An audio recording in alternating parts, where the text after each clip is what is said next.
نبی پاک علیہ السلام کے درویش صحابی تھے حضرت سعید بن زید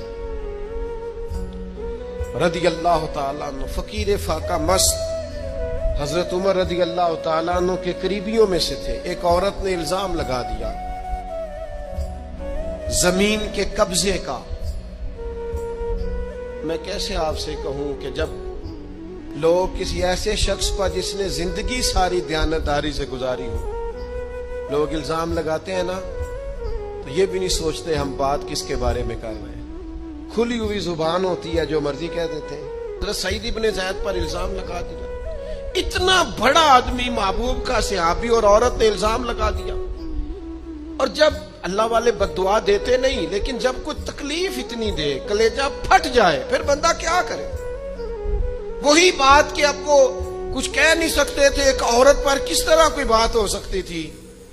دونوں ہاتھ اللہ کی بارگاہ میں اٹھائے، یہ صحیح حدیث میں موجود ہے۔ دونوں ہاتھ اللہ کے حضور اٹھا کے عرض کرنے لگے، مالک اگر یہ عورت جھوٹی ہے نا تو پھر اسے اندھا کر دے اور اس کی قبر اس کے گھر میں بنا دے۔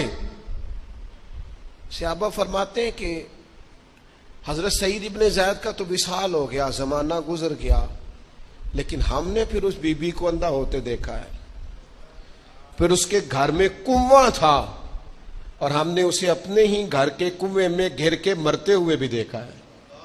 اس لیے کہ جب آپ کسی کو تکلیف دیتے ہیں، جب آپ ستاتے ہیں، جب آپ وہ بات کرتے ہیں جو اس بندے میں موجود نہیں ہے، جب آپ جھوٹ بولتے ہیں اپنے نفس کی تسکین کے لیے، جب آپ زیادتی کرتے ہیں صرف اپنی انا کے لیے، تو پھر بعضوں کا دعائے ضرر نکلتی ہے منہ سے۔